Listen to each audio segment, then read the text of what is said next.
Mis on sotsiaaltöö? See on töö, mis otsekui märkamatult, otsekui iseenesestmõistetavalt toimub kõikjal meie ümber.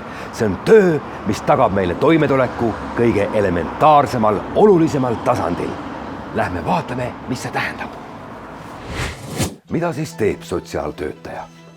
Kõike seda, mis jääb tegemata emadel, isadel, abikaasadel, koristajatel, seda teebki sotsiaaltöötaja. Ja ka seda, mis jääb tegemata sõpradel.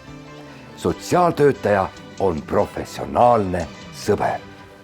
Ka professionaalne ema, isa, abikaasa, õde ja vend. Kõik need lähedaste rollid, nende funktsioonid on nii baasilised, et oleme üldjuhul harinud sotsiaaltööd võtma iseenesestmõistetavalt.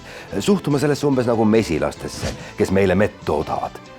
Riik on siis siin nii-öelda nagu mesinik, kes võtab mee ja annab asemele suhkru. Ja täpselt nii nagu mesilasedki suudavad ka sotsiaaltöötajad teha imet. Kui Jeesus toitis 5000 inimest ära 2 kala ja 1 leivaga, siis sotsiaaltöötaja toitlustab sama hulga ära 1 kala ja poole leivaga.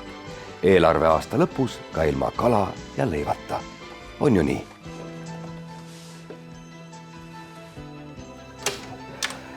Kuid kas kõik ikka on niisama lihtne?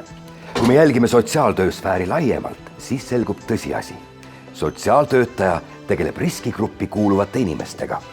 Kes on need riskigruppi kuuluvad inimesed, seda me teame kõik väga hästi. Riskigruppi kuuluvad inimesed on eridemineerijad, tuukrid, politsei, eriüksuslased, spioonid.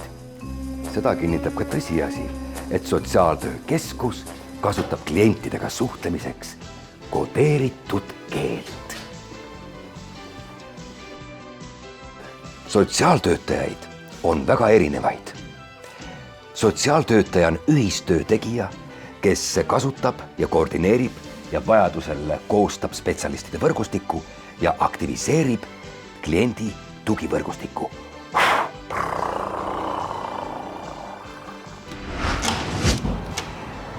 Meie minisarja järgmistes osades vaatamegi erinevad sotsiaaltöötajaid ja nende tegevust lähemalt.